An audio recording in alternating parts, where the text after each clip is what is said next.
asked him, I said, Miguel, like, what's up with the Spanish side? Like, would they accept him? And Miguel's like, yeah. Like, there are a lot of people that are on the Spanish side that are making, that are white and making dope music. And I was like, interesting. So why is it in hip hop that we still have that stigma of, hey, if you're a white rapper, you still have that stigma. Now you might accept them, but it's just like, he's kind of white. It's very what I'm saying? Like, he's white and he should not out rap me because he's a white guy. And hip hop was born and bred out of the slums of the inner city, which it was, but it hasn't evolved. And then we asked a question that we was talking about. I want to continue this conversation. It's like now you have churches where they're not going for the black artists to rap. They have so many different resources now. You don't have to go for a Lecrae no more to do your youth group. You can do a Peabody, which is the CCM's, literally the CCM answer to rap. Bro, but let's be honest. I'm sorry to interrupt, but let's be honest, Lucky. The biggest CHH rapper right now, believe it or not, you want him or not, is NF. Yeah, facts. And last time I checked, NF is white. Lucky, I just want to let you know that it's raining really hard in Orlando. I don't know where you started raining. Really? Yeah, bro. Hard. You know what? Disneyland is going to close down, okay? And the world is going to end. But all right, bro, the biggest rapper right now is a white boy. The biggest rapper selling tickets in CHH is a white boy. The biggest rapper that everybody knows in CHH is a white boy. The other day, I did a show. I don't know if you knew about this, bro. I grabbed music, right? Christian music. And I brought 6 people. It was 6 parents, right? It's in YouTube, by the way. You could watch it there. It was 6 parents, right? And I played the video, bro. Lucky, believe it or not, nobody knew nobody, bro. They didn't knew Christian music. The only one they knew, every time they heard somebody rapping, guess what they said? What? NF? Because what I did was I played the music and I was expecting them to tell me who the artist was. Like, do you know who this is? And everybody, for every rapper, NF, NF, NF, NF, NF. Bro, no, it's not NF. Could you please stop? Everybody think that NF is people's knowledge, NF might be the only Christian rapper right now. But last time I checked, he's white. And no problem with that. I got no issue with that because we got some good white boys. You know what I'm saying? But in all reality, it's true what you're saying though. In CHH, we still looking down on them. You know what I'm saying? We still look down on them like, yo, you're whack. That's the white boy. You know what I'm saying? He's white.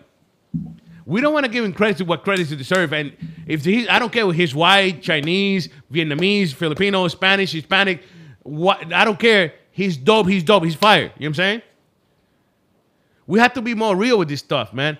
And I don't think somebody like Don Rifko, like you said off the air earlier today, that's crazy that this white boy could rap English and Spanish, bro.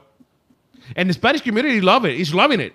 I was telling you off the air, we got this white guy. His name is Evan Kraft. Evan Kraft is like a CCM artist. You know what I'm saying? But I would say CCM. Evan Kraft started making Spanish music, doing covers. He would grab somebody's cover and somebody's song and do a cover on it, right? In Spanish. He's white. Yeah. Bro, everybody started falling in love with this dude. Now he's one of the biggest Spanish artists right now in Christian music. You know what I'm saying? Gotcha. White as a cracker. You know what I'm saying? Bro, and bro, and everybody's loving him. The same thing with Don Rifko, that Nana Mas track. The Spanish community, bro. You gotta see all the Spanish people, all the Spanish artists reposting his music. You know what I'm saying? I wonder if he's getting that support from the CHH people. You know what I'm saying? No. Matter of fact, Don Rifko is somebody that I think is slept on because he's white. He's white, one, and he's really white. You know what I'm saying? Like so, and we'll talk about him on the air coming up at 8 p.m. live on Radio UNT. I think the fact that because he's white, because he doesn't do right now he doesn't do the trendy music, and the trendy music right now kind of wins in CHH. But it all sounds the same. But to be a part of the in crowd, you have to make trendy music, which is pretty much what's happening in the mainstream. Somebody that I think gets overlooked too, because he's white and his videos and stuff is, he's not like a trap rapper, is Hyperventing. But Hyperventing is killing it. Like one of my favorite records is Chillin' in Dallas. Yep. Like I love Chillin', and the new record he put out, it's more EDM-ish. At the video, I was like, oh, okay, well, he's just shooting this video by himself. But the effects and stuff they did to it, the way that he marks himself is he's himself. But I think in Christian hip hop, being a little brother of, really, we're not a little brother of hip hop, we're actually a little brother of CCM right now. But isn't it scary that a CCM label that has the Centric Music is the same label that has Lauren Dingle, which is one of the top CCM artists right now, has a rapper named Peabody that does CCM type of rap. All it would take for him to blow up really in CHH is for the pastors, especially at these bigger churches, to start putting a stamp on him. And he, overnight, it would seem like, would trump a lot of artists, especially artists that have been doing it for a while, like people like Derek Minor, people like Cannon, people like Thizzle, people like, I'm trying to think of people who are independent that's been killing it. Even if you think about a KB or Animinio on Reach Records, if you think about a Bizzle on God of Money, he will overnight trump them because he's doing what youth group music is looking for now. They're looking for vanilla hip hop. They don't want your political agenda. They don't want your social justice. But wait. Let me talk to you about that though. Let's go and talk about that vanilla hip hop. Vanilla hip hop. That's very good CMM. Let's call CMM. but they don't want to call it that, so let's go and call it vanilla hip hop. So, do you think that is the youth group requesting this? Or it is the artists themselves that are trying to experiment with this vanilla hip hop because they want those youth groups? Well, here's what I'm thinking. The gatekeepers, here's the thing. Hip hop still has a stigma about it. Because A, it's the most popular genre in the world today. So when John, the youth pastor, hears about how, let's put a name, a Lil Pump beat up somebody at the airport, he doesn't want nothing to do with hip hop. So with Christian hip hop, a lot of people do not like Christian hip hop at all.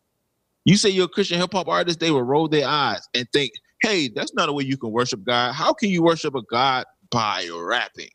Which, hey, I argue that point to the day I die. But anyway, just not the point.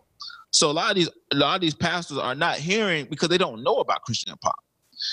A lot of these artists, they think that they're bigger than what they actually are, but your local pastor does not know you rap or does not know Christian hip hop. Like the pastor I'm meeting with today, he's the high school pastor at my church, right? I got a big congregation. So I'm meeting with him to kind of talk about, I do music and also other things I want to do. He mentions Lecrae and Polly NF. That's the only two people he kind of knows. That's the only people everybody knows.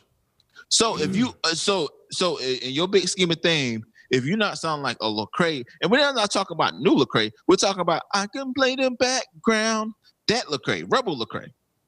If you're not sounding like Rebel Lecrae, you're not getting booked for shows. Or if you're not sounding like NF, where you can appeal to a massive audience, and because you appeal to a massive audience, then CHH takes notice, you're stuck between a rock and a hard place. Because now churches, if they bring you in, you got to do a free show. And artists are complaining about doing free shows. Artists are complaining about getting $500 a show.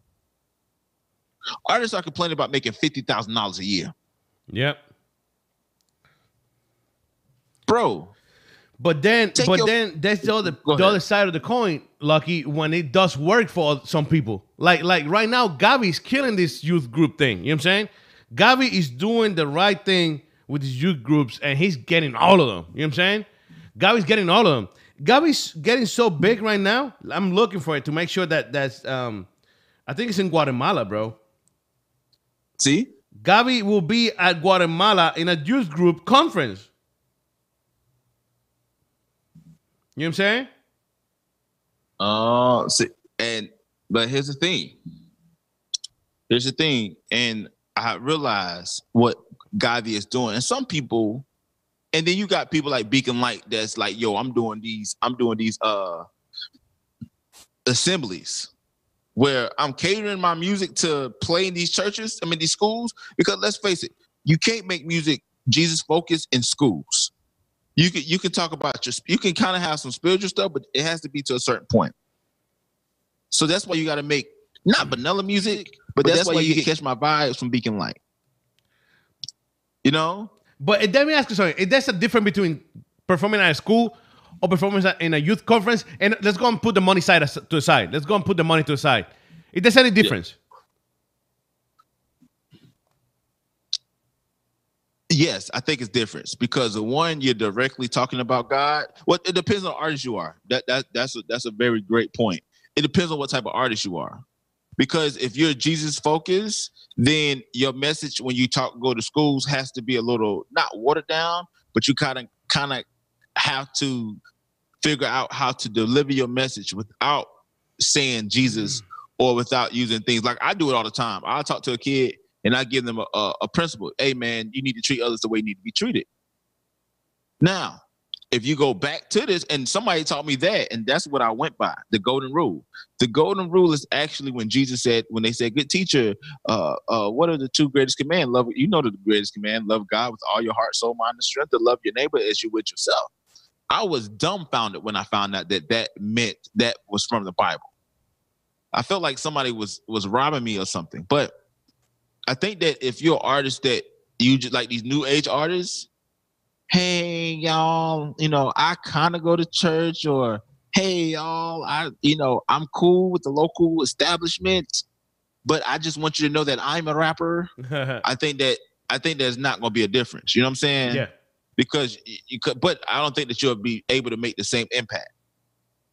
So I think that if you're a God-focused artist, it'll be different because you might say the same message, but you have to say it in a way where you don't get in trouble by the schools for separation of church and religion and state, which religion and state or church and state, but that's not the forefathers' intent of it, to be honest with you. So, but I think that, and I was like with Beacon Light, going to these school assemblies, like you got to know where you fit in and do it well. But don't complain when your audience is youth groups and a youth group calls you, hey, we will love you at our church, and you charge them $5,000 to go to the church and they don't have it. And then you say, well, I can't do the show. Yeah. Because of the simple fact, and they may have $2,000. They may have $1,000 or whatever. Because you are trying to take your music to the mainstream market, which I think is very sad, because what does that look like? When you say an artist of your size, right? What size?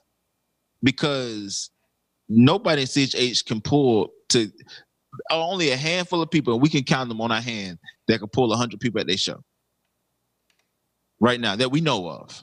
There may be some independent artists, some local regional artists that can pull 100 seats in the show, but typically they're not pulling 100 at a show. We can name probably on two handfuls the people that could bring out, maybe about 20 people that could bring out between 50 and 80 people by themselves, depending on the show, depending on the region, depending on everything else. That's it.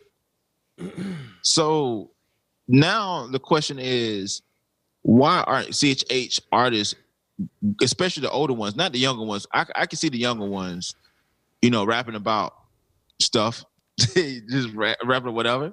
But why the older artists? Armor Palmer T? Yeah, Armor Palmer T. Or It's man, I've been listening to I Yo, listen to a lot of CHH, man. And I was just thinking about that, bro. Like the problem, and we talked about this yesterday. The problem is that I feel like they are making music for the wrong crowd. You know what I'm saying? And I think they don't want to realize that they're getting older and the crowd is a little older. You know what I'm saying? That's another factor, Lucky. They're not going to be getting no more youth conventions or retreats when the music is not for that. You feel me? That's why Gavi's killing that game, because his music is for that. You know what I'm saying? To get those young guys hype, pumping, jumping. You know what I'm saying? Yo, how you expect me to get hype talking about how you feel mistreated and you feel like nobody's paying attention to you and you feel like that like the rap game didn't look at you the right way and there's clicks in the rap world. You know what I'm saying? Yeah. That's not gonna get nobody nowhere. Like what? I'm not gonna invite you to my young retreat, to my youth convention. The heck is wrong with you? Because and that's again, like if these artists, say if it's a new artist come out, don't come in the CHH lane.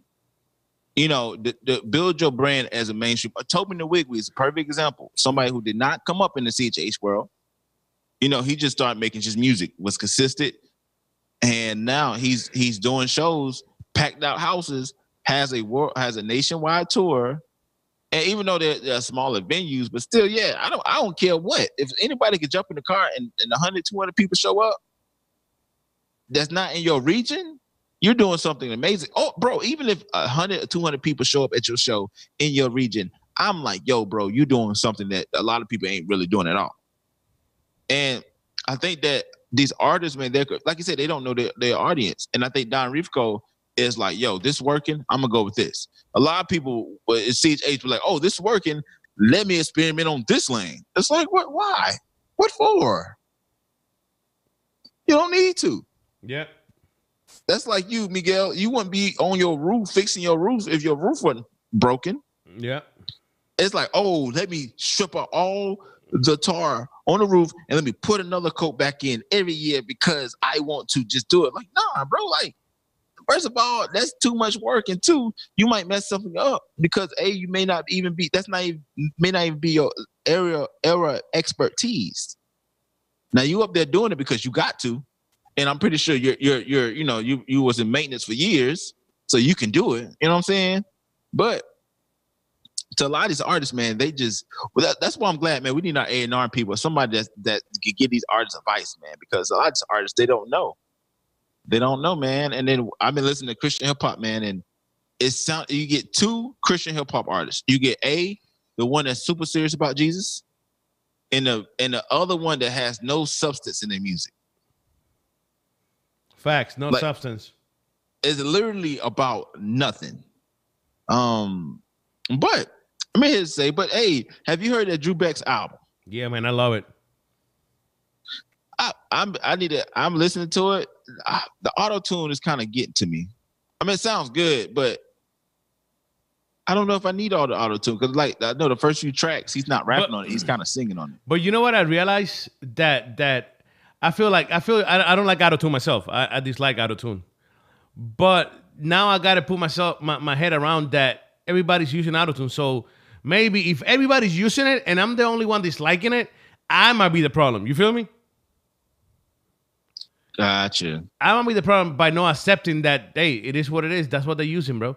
So now I kind of like block the auto-tune. You feel me? Gotcha.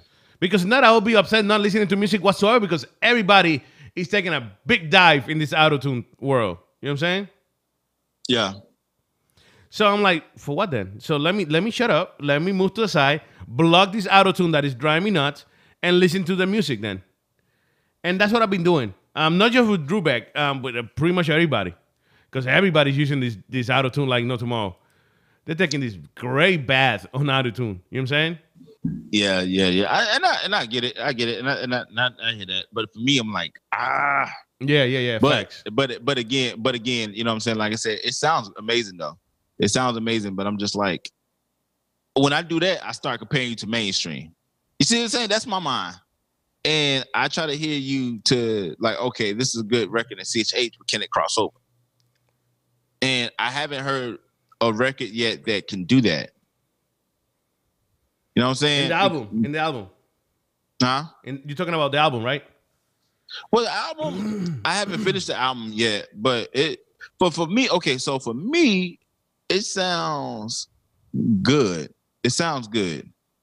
And sonically, it's Drew Beck is doing a good job. I just gotta listen to the rest of it to kind of see. So I have my final playthrough tomorrow. All right. So hey, we're gonna go to some music. and we're coming right back with Don Rifko. YouTube, YouTube. YouTube. Go to the website, the app. Download the app, Radio and T on Apple TV, Roku, Amazon Stick. We there for you guys. You can watch us live like you are watching right now on YouTube, or you could listen to us, or you could go to the website, radioandT.net. So YouTube, sorry, thank you so much for the support. We out.